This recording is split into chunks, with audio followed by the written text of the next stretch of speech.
नमस्कार, मराठी मंडळीवर तुमच्या सगळ्यांचं स्वागत आहे।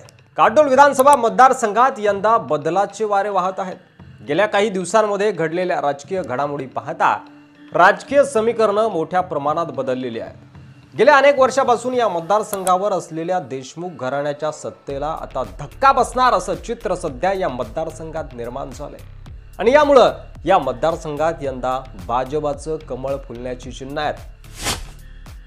काटोलमध्ये नगराध्यक्ष पदाचा काळ गाजवणाऱ्या चरणसिंग ठाकूर यांना भाजपने यावेळी उमेदवारी दिली आहे आणि तिथेच त्यांचा विजय निश्चित झाल्याचं बोललं जात आहे। त्याचं कारण असं आहे की त्यांनी केलेल्या कामाच्या मेरिटवरच त्यांना उमेदवारी मिळाली असं भाजपच्या अंतर्गत चर्चामध्ये बोललं जातं। शहरात 44 किलोमीटरची रस्त्याची कामं, अण्णाभाऊ साठे नागरी वस्ती सुधार योजनेतून करण्यात आलेली 1,80,00,000ची कामं असतील, हनुमान तळ्याची पार येथे बांधलेली संत लहानूजी महाराजांचं सभागृह असेल, राजाभोज जिम्नाशिय हॉल असेल, सावित्रीबाई वाचनालय असेल, अण्णाभाऊ साठेनगरचं लहूजी साळवे सभागृह असेल, पंचवटीतलं साई मंदिराचं सभागृह असेल, ही महत्त्वाची कामं झालेली आहेत। तसंच शहराला स्वच्छ ठेवण्यासाठी आवश्यक असलेली 1 कोटी रुपयांच्या भूमिगत गटार योजनेची कामं 80% पूर्ण झाली आहेत।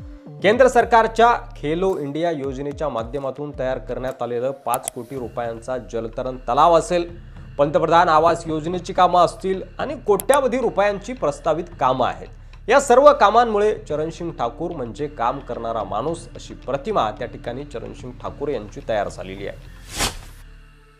गेल्या 30 वर्षांपासून या मतदारसंघाचा इतिहास पाहिला तर 1995 पासून या मतदारसंघात अनिल देशमुख यांची एखादी सत्ता होती। याला अपवाद फक्त 2014च्या निवडणुकीचा होता। मात्र एवढे वर्ष सत्ता दिल्यानंतरही आपल्या एखाद्या कार्यकर्त्याला उमेदवारी न देता अनिल देशमुखांनी आपल्याच मुलाला उमेदवारी दिल्यानं पक्षांतर्गत नाराजी वाढली आहे। तसंच भाजप उमेदवार यांनी नगराध्यक्ष आणि कृषी उत्पन्न बाजार समितीचे अध्यक्ष असताना केलेली कामं या मतदारसंघात चर्चेचा विषय ठरत आहेत। तर दुसरीकडे भ्रष्टाचाराचे आरोप असलेल्या नेत्याचा मुलगा असंच चित्र सध्या मतदारसंघात आहे। या मतदारसंघात देशमुखांची मोठी ताकद होती, पण आता त्यांच्या पराभवाची दाट शक्यता आहे। त्याची कारणं नेमकी काय आहेत, चला तर ती जाणून घेऊया।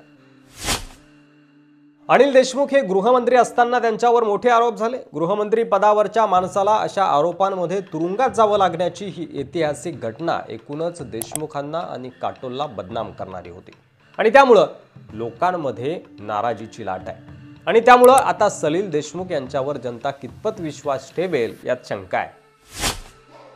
देवेंद्र फडणवीस यांच्यासाठी ही निवडणूक प्रतिष्ठेची मानली जाते आणि त्यामुळे त्यांनी स्वतः ही जागा निवडून आणण्यासाठी आपली सर्व ताकद लावल्याचं बोललं जात आहे। त्यामुळे एकीकडे भ्रष्टाचाराचे गंभीर आरोप झालेले देशमुख आणि एकीकडे देवेंद्र फडणवीस यांच्यासारखा निष्कलंक व्यक्तिमत्व असाच हा लढा होणार आहे आणि त्यामुळे भाजपचं पारडं जड भरणार यात शंका नाही। एकूणच हे सर्व समीकरण पाहता देशमुखांसाठी यंदाची निवडणूक कठीण असणार आहे, तर चरणसिंग ठाकूर यांच्यासाठी ही सगळी समीकरणं फायद्याची ठरणार असल्याची चर्चा आहे। त्यामुळे काटोलचं मैदान कोर मारणार याकडे सर्वांचं लक्ष आहे।